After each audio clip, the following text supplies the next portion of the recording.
Hi guys! Ayun na nga, tuloy na natin ang part 2 ng ating last day dito sa Tashkent. At ngayon, babalik ulit tayo sa Tashkent City Park para panoorin naman yung kanilang water fountain show. Kaya tara guys, samahan nyo ako and let's go!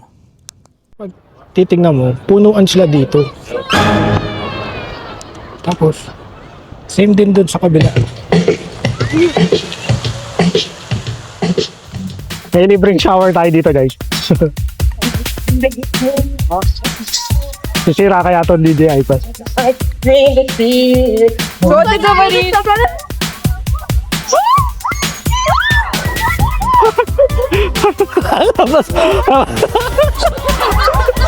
Mabasa tayo guys.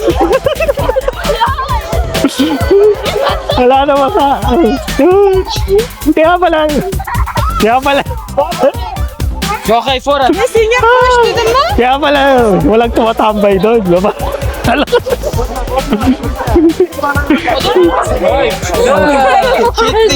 Kaya pala walang tumatambay doon. Kaya guys, ayan, bida-bida ka. Basa ka tuloy. Basa tayo. Nilisin ko muna itong camera ko guys ha. Yeah. Ayun na nga guys, pagkatapos nating magpabasa sa water fountain show, nagpalit muna ako ng damit at bumili ng makakain. Pero dahil gusto nating sulitin ang gabi dito sa Tashkent City Park, panoorin natin ulit ang kanilang water fountain show ngayong 9:30 PM. At this time, hahanap tayo ng komportabling pwesto para makapanood ng maayos at hindi na tayo mababasa ulit dahil wala sa itinerary natin ang maligo sa water fountain. Kaya tara guys, samahan nyo ako at panoorin natin ang fountain show. Let's go!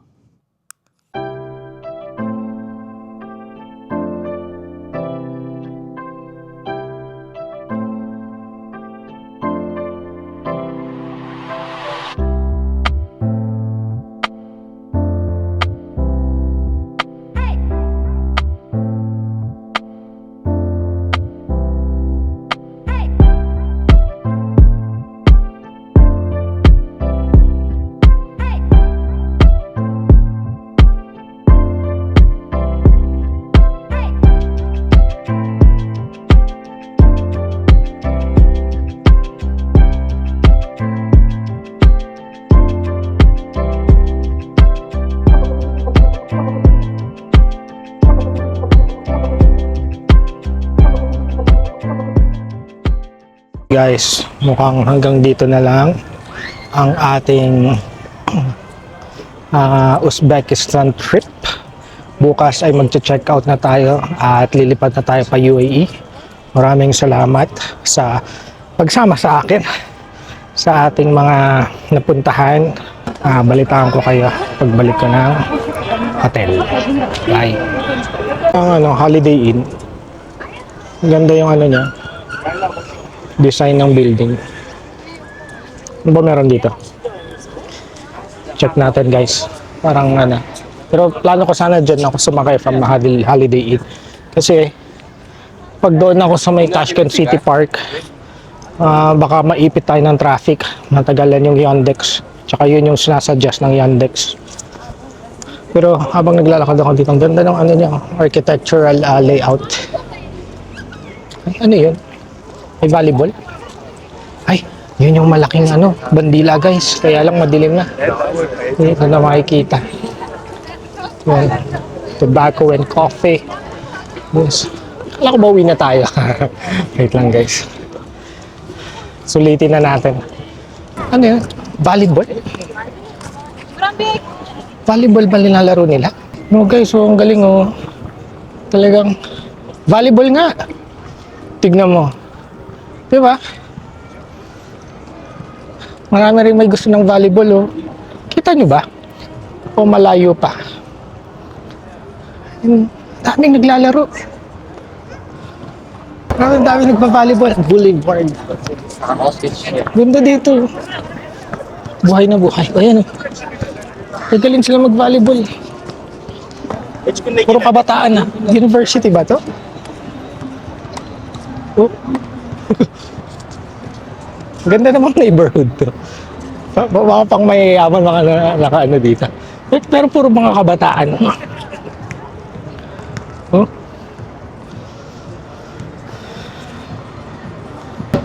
Meron pang kakaiba dito after ng Tashkent City Park. Grabe, exceeding expectation na kayo ha. Tashkent ha. Mahalya Samsa. O kimbap Korean food. Ay! Ito yung Do Hostel oh. Actually, yan ang binuko nung una. Kasi malapit sa Tashkent City Park. Kaso mo, after ko mabula ako dun sa after ako mabulabog ng roommate ko nakainom. Sabi ko baka mamaya hindi ako makaporma sa pag-aayos ng pag-aayos ng gamit. Ito pala yung Do Hostel oh. Sana pala tinuloy ko na. Kaso baka hindi ako makaporma sa pag-aayos ng gamit. Yun lang. Invento Tashkent City Park. Foot massage and pedicure. Pa-massage kaya tayo. Foot massage. Ikano kaya pa-massage? Bukas pa ba? Di na, sa UAE na lang tayo magpamasahe. Ano daw? Oh! Pero parang ginagawa pa.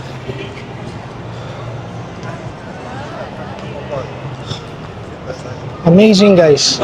Grabe. What a way to finish our trip guys. Nakakatuwa. Talagang nag-exceed yung expectation ko sa Uzbekistan. Yeah.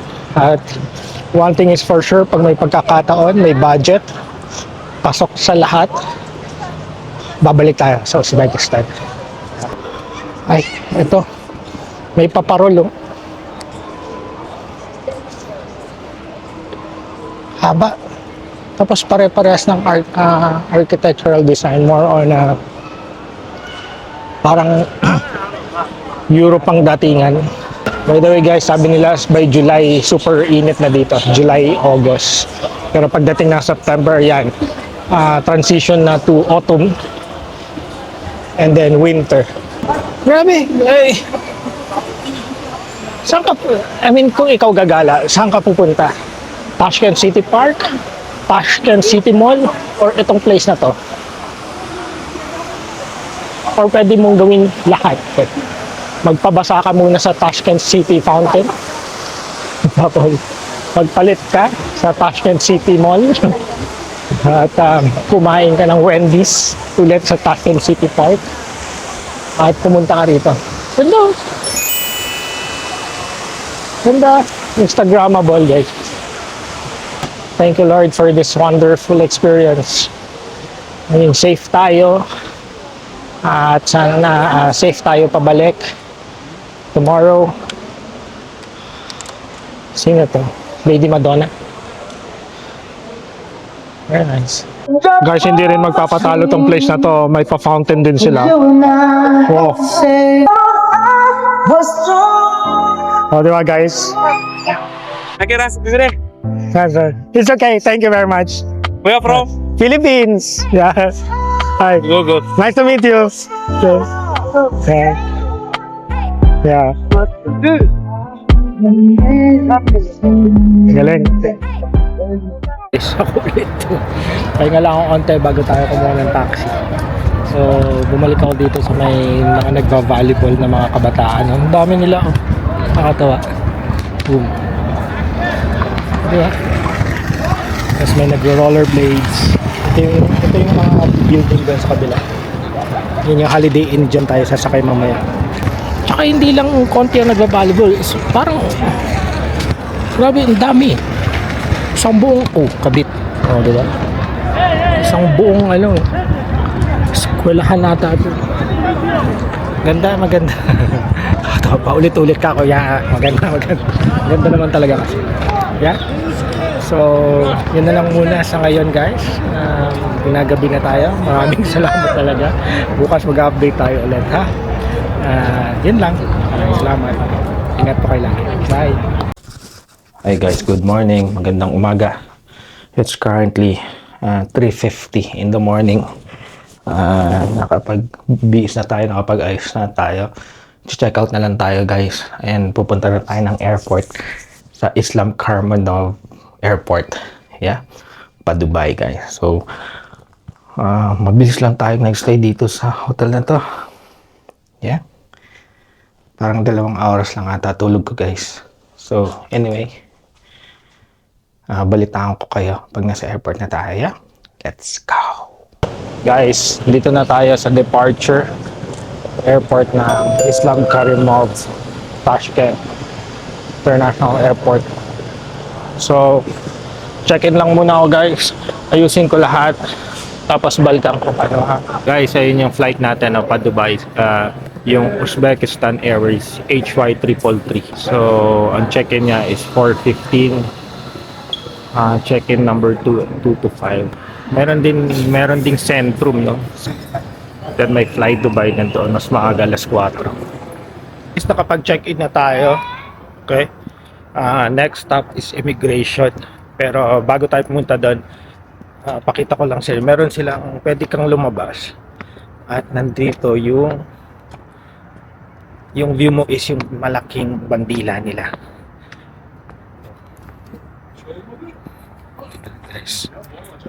Guys, so kung gusto nyo mag-yosi-yosi, Tashkent Airport. Yes, ito yung ano. Ito yung bandila nilang malaki. Ayan guys, kitang-kita. Yan. Goodbye Tashkent. Goodbye Uzbekistan. See you next time. Yeah.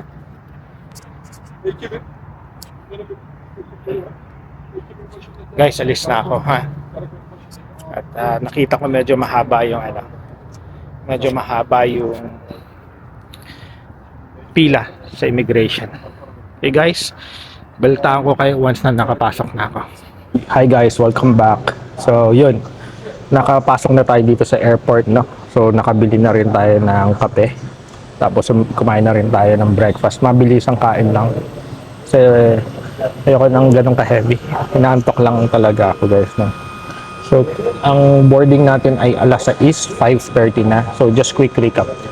So guys, as sa mga Pinoy talaga na may Emirates ID or residente sa UAE, no? Talagang chine-check nila yan. So from check-in counter, chinek yung ticket ko, yung passport ko, tsaka yung Emirates ID. Yep. After nun, immigration, Emirates ID ulit. Okay. Passport and boarding pass. Paglabas mo ng first immigration, may pintuan doon. Paglabas mo doon, may isang checkpoint ulit doon. I-verify lang kung ikaw 'yon. Yung nandoon sa boarding pass, ikaw yung may Emirates ID at yung passport. Tapos after nun, paglabas mo doon, may nakaabang na naman na isa pa. So, parang verification, no? Scanner, then after scanner, yung duty free na nila. Yan.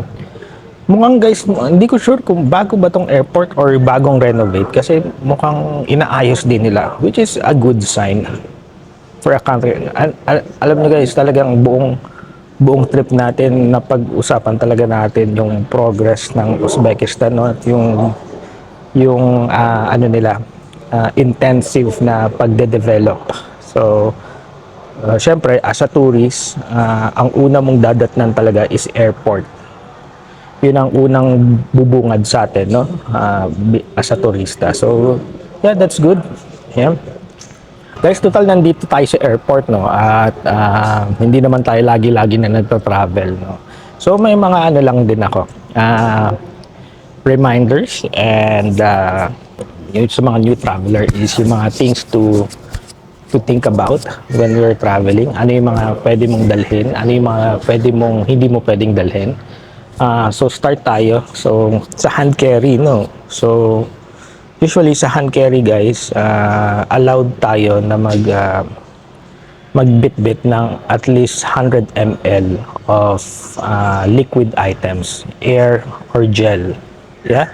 So, paano natin dadalhin yun? Alam niyo guys yung yung ziplock, yung lagayan usually sa sandwich na plastic. Yon, doon natin pagsisiksikin lahat ng personal items natin na 100 ml, whether this is perfume, toothpaste, ano pa ba? Perfume, toothpaste, cream, lotion, yeah. Yung mga yan, yung mga toiletries natin na may liquid air and gel, no? So, yun, 100 ml ang inaalaw pero dapat nakalagay siya sa ziplock at nakasealed siya. I think may dala ako. Mamaya papakita ko sa inyo. So, yun ang una. Pangalawa, siguro yung guys, yung pagbibili tayo sa duty free, no? Madalas pag bumibili tayo ng mga pasalubong, may mga limit in a certain countries, no? So, for example, nakapasok na kayo ng airport sa duty free ngayon, kunwari uwi tayo ng Manila, no? So, biglang sabi ni brother na pasalubong naman dyan, no? So, kung hindi kayo nakabili from outside at may ihahabol pa kayo from duty free, so yung una is, let's say sa Yossi, sa mga alak, may mga limit yan, even sa mga luxury goods. So, depende yan sa mga destination na pupuntahan nyo. So, for example, kung pupunta kayo ng Manila, as far as I know, 2 liters ang allowed for alak. No? Then, for Yossi, dalawang rim. So, total of 400 cigarettes. May mga ganyan. Different countries have limits. Meron din naman na hindi allowed ang alak. Meron din naman na let's say sa Yossi, isang pakete lang. So, I highly recommend bago kayo magpapasalubong, lalo na yung mga ganyang items, i-check nyo muna sa official website ng destination nyo, no, kung ano yung allowed na dalhin at ano yung limit. Ngayon, may mga instances na nag-exceed sila sa limit. So, pero alam nila kung anong pwede nilang i-expect once na random check ang custom sa destination nila. Either confiscated or charge-chargean sila ng tax, or kung minsan pinababayaan naman. So depende 'yun kung anong mangyayari sa doon. Depende. So walang kasiguraduhan, but for the safe side, stay with your allowance unless alam mo talaga yung bansang pupuntahan mo, no? 'Yun. Kahit sa mga luxury goods, meron din yung certain amount of limit. Ayan guys, change venue tayo pero pa rin. Ganito pa rin ang background. So next is, for example, may connecting flight kayo tapos bumili kayo ng alak, no? So, inform niyo yung tindero ng duty free na may connecting flight kayo para isisil yung alak, no? Kasi dadaan ulit kayo ng scanner doon sa transit na airport nyo. So, pag yun hindi nakaseal, mako-confiscate yun, guys. So, at least in that way, makakapag-save kayo ng aberya at hindi mako-confiscate or masasayang lang yung bili nyo.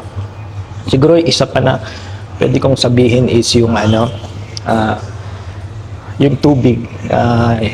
Imbis na bibili kayo lagi ng tubig, no, sa airport, napakamahal. Alam niyo naman, pag nasa airport, grabe ang presyo, iba ang presyo compared sa labas, no? So, kasi syempre airport 'yun, no? So, I suggest dala kayo ng parang water bottle, kahit empty lang. Kasi most of the airports naman na merong mga drinking fountain na pwede kang mag-refill doon, no?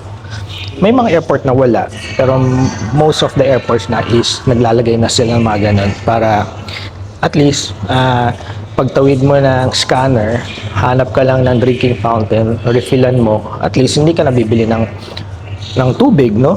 Na malaking katipiran yan, no, guys? I hope nakadagdag to sa inyong kaalaman, no? And yun lang muna. Happy trip, guys. See you.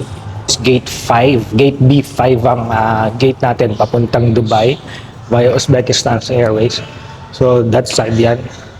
Pero bago yan, libot-libot muna tayo sa airport. It's only 5:40 in the morning. Yeah. Ang boarding ay 6:30. Guys, tignan niyo yung ginagawa nilang mga kiosk. Parang may motif ng mga madrasas din siya.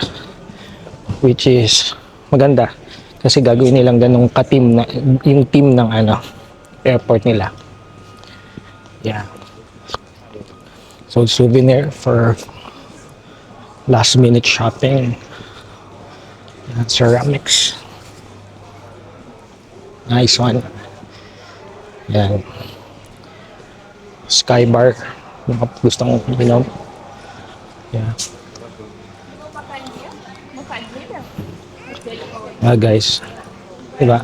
Hindi siya ganong kalakihan. Pero ma-organize naman siya. Malinis. Kahit yung restroom nila. Ito yung duty free na nila. So, from immigration, ang bubungad sa'yo kagad is duty free. No? And ito yung scanner. Yeah, duty free Uzbekistan. Yan, nandito yung, ayan, yung tobacco and liquor. Liquor and tobacco. Yeah. Ayan. May mga translation naman yung mga signages, guys. So, which is okay for a foreign traveler, especially for English speakers. Nice. So, yeah. Tapos yung dulo, ayan, may isa pang yung B1 to B4 nandito. So, malaki siya, guys. I mean, hindi siya ganun kalakihan, pero nagmumukha siyang malaki kasi nga, organized siya. Hindi siya magulong intindihin. Ito, duty free Uzbekistan, dyan tayo galing kanina, right? Yeah. Yeah. May ATM over there. Yeah, ATM. Yeah, B1 to B4. Then, boarding gate na. Yeah. Yeah, guys. Tahimik. Tsaka tahimik ang airport so far. Tsaka smooth lang din. Akala ko mahaba yung pila ng immigration. Yes, may pila. It takes time. Pero hindi naman siya magulo. Hindi mo naman siya mahirap intindihin. Right? So, kumbaga straightforward. It's just that may tatlong cross-checking for passport, boarding pass, and your identity, which is okay, which is good. Yeah. So ito naka-park. Mukhang may gagawin pa sila dito, guys. So hindi pa tapos. Diba? So wow. Tapos naglagay pa sila ng pa-artwork na ganito. Yan. Galing na. So I can say that probably next time na babalik tayo dito, marami pang magbabago, marami pang mag-i-improve. Hindi lang sa airport, but also to the country. Yeah. Yan. So, yun guys. Ito yung aeroplano natin. Nakita ko. Yan. Kita nyo ba? Hindi. Lapit pa tayo. Yeah. Tashkent Airport. Aywa. God bless you. Bumahin si tatay. Ayan. Medyo malayo kasi may isa pang mirror. So, yeah. So, yun lang guys. See you around. Ito na nga guys, kailangan na nating magpaalam sa Uzbekistan. Pero, babaunin natin ang lahat ng masasaya at nakakatuwang experiences dito. Maraming salamat sa pagsama sa akin sa ating Uzbekistan series. At kung natuwa kayo sa mga gala natin, huwag kalimutang mag-like, mag-comment, mag-share at mag-subscribe para sa mas marami pang gala at adventure. Muli, thank you very much and God bless everyone. Kita-kits tayo sa UAE. Bye-bye!